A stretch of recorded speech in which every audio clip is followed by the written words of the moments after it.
ভাঙর কার, আরাবুলের নাকি শওকতের? এই নিয়ে যখন দ্বন্দ্ব চলছে তখন সেই ভাঙর থেকেই শোনা গেল অদ্ভুত এক হুঙ্কার। কি সেই হুঙ্কার? না, বলা হচ্ছে যে প্রচুর ছেলে রয়েছে, প্রত্যেকটা জায়গায় ছেলে রয়েছে। যদি ছেলেদেরকে বলা হয় তাহলে 10 মিনিটে বাবুরার কোনো জায়গা থেকে বেরোতে পারবে না।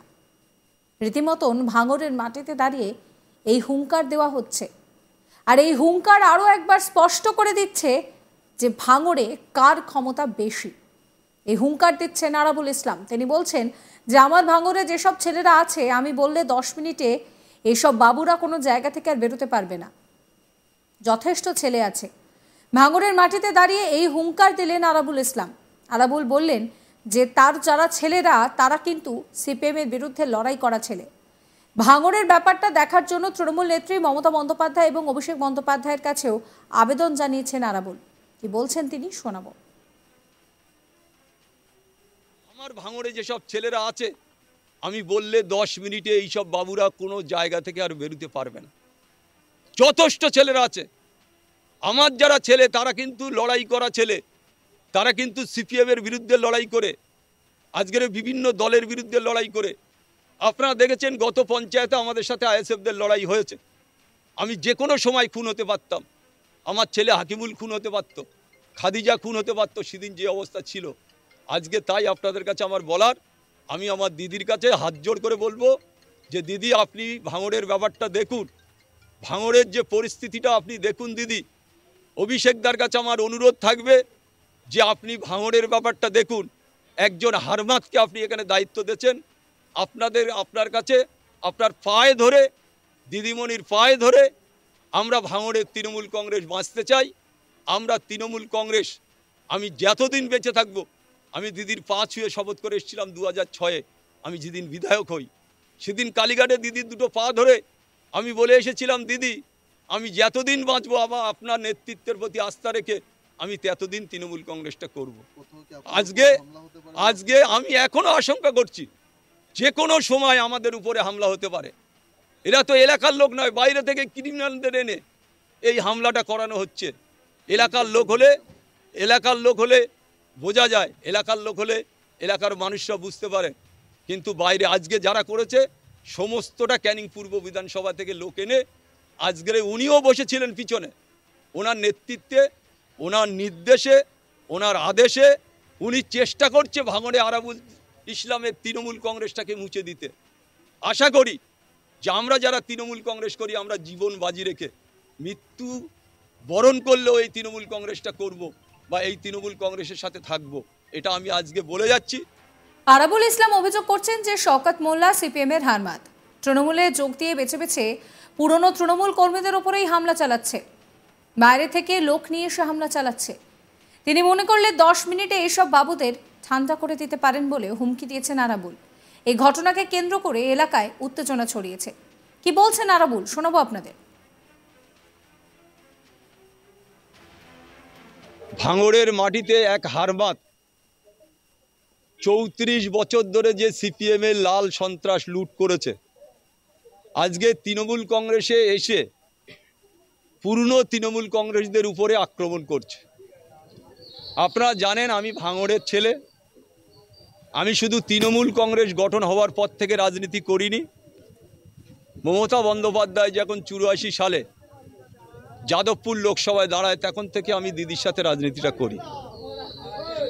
আজকে যেটা আমার বলার, যে এক এক করে যারা ভাঙড়ের পুরনো তৃণমূল কংগ্রেস যারা লড়াই করেছে, জীবন দিয়েছে, গত পঞ্চায়েতে হয়তো আমি মারা যেতে পারতাম, আমার ছেলে মারা যেতে পারতো, খাদিজা বিবি মারা যেতে পারতো, তাদের উপরে গত পরশু থেকে শওকত মোল্লা নিজে যে আরাবুলের যেসব ছেলেরা আছে তাদের হাত ভেঙে দাও, পা ভেঙে দাও, তাদের গুড়িয়ে দাও, তাদের মেরে দাও, তার বক্তব্য আপনারা ইতিমধ্যে বিভিন্ন চ্যানেলে প্রকাশ হয়েছে।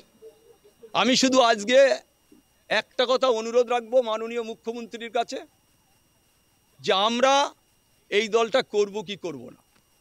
আমরা তৃণমূল কংগ্রেস করতে গিয়ে সিপিএমের কাছে রক্ত ঝরেছে, আমাদের অন্য দলের কাছে আমরা মার খেয়েছি, আজকে যিনি এখানে এসে অবজারভার বলে যিনি দাবি করে এলাকা যেভাবে সন্ত্রাস করছে, আজকে যারা মেরেছে তারা কিন্তু কেউ ভাঙড়ের ছেলে নয়। ক্যানিং থেকে লোক এনে ভাঙড়ে তৃণমূল কংগ্রেসের কর্মী আলতু হচ্ছে আমার ভাইয়ের মতো, যার নাম লালবাবু মোল্লা, আমার নিজের ভাইয়ের মতো, আমি তার ভালোবাসি। 24টা ঘন্টা আমার সাথে থাকে, আপনারা মিডিয়ার লোক সবাই জানেন। তার গাড়ি ভাঙা হয়েছে, তাকে মেরে দেবারও ষড়যন্ত্র হয়েছিল, কোনো রকমভাবে সে প্রাণে বাঁচে। যে অফিসটায় আমি ভোজেরহাটে বসি সে অফিসটা পর্যন্ত গুঁড়িয়ে দেওয়া হয়েছে। সমস্তটা সিসিটিভি ক্যামেরা থাকার পরেও তারা সবাই মুখ বেঁধে এই গাড়ি ভাঙচুর করে, পার্টি অফিস ভাঙচুর করে। প্রসঙ্গত আরাবুল অনুগামী আলতু ওরফে লালবাবু মোল্লার পার্টি অফিস ভাঙচুরকে কেন্দ্র করে উত্তেজনা ছড়ায় ভাঙড়ের ভোজেরহাট এলাকায়। ভাঙচুর করা হয় দামি গাড়ি। ঘটনায় ক্যানিং পূর্বের বিধায়ক শওকত মোল্লার অনুগামী আকরম মোল্লার বিরুদ্ধে অভিযোগ ওঠে। ঘটনাটি কলকাতার লেদার কমপ্লেক্স থানা এলাকার ভোজেরহাটে। পুলিশ ও স্থানীয় সূত্রে খবর, শুক্রবার 27 সেপ্টেম্বর সন্ধ্যায় বাসন্তী হাইওয়ে ভোজেরহাটে আলতুর দামি গাড়ি দাঁড়াতেই আচমকা আকরম মোল্লার অনুগামীরা ভাঙচুর চালায়। ভোজেরহাটে থাকা আলতুর পার্টি অফিস, যেখানে আরাবুল বসেন, সেই পার্টি অফিসও ভাঙচুর করা হয়। ঘটনায় ইতিমধ্যেই কলকাতা লেদার কমপ্লেক্স থানায় লিখিত অভিযোগ দায়ের করা হয়েছে। তাকে পরিকল্পিতভাবে খুনের ছক করা হয়েছে অভিযোগ আলতুর।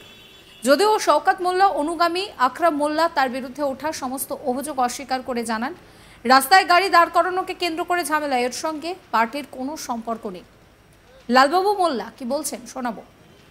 একটা কর্মী সভা থেকে শওকত মোল্লার উপস্থিতিতে ভাঙড় বিজয়গঞ্জ পার্টি অফিসে কর্মী সভা থেকে শওকত মোল্লার উপস্থিতিতে প্রদীপ মণ্ডল, মমিনুল ইসলাম, মহসিন গাজী, সাবিরুল ইসলাম, বাহারুল ইসলাম, আমার আর আমার বন্ধু পান্না, আলতু আর পান্না, আমার নাম আলতু, ওর নাম পান্না, দুজনকে হুমকি দিয়েছে এবং বলেছে যে যেখানে পাবে আমাদের কর্মীরা ওদের দুজনকে যেখানে পাবে মেরে হাত পা ভেঙে দেবে এবং বাড়ি ঘেরোয়া করে বাড়ি থেকে ধরে এনে ওদেরকে মেরে দেওয়ার নির্দেশ দেয়।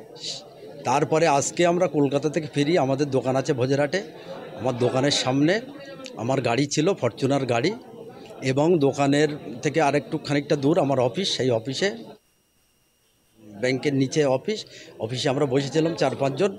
আচমকা কোনো কিচ্ছু জানি না, আচমকা এসে গাড়ি ভাঙচুর করলো। আমি জানি না, আমার দোকানে যে ছেলেটা থাকে সে দৌড়ে এসে বলল, কাকু তুমি এক্ষুনি বেরিয়ে যাও, ওরা 15-20 জন লাঠিসোঁটা বোম বন্দুক নিয়ে এসছে। তোমার চ্যানেলকে সাবস্ক্রাইব করুন।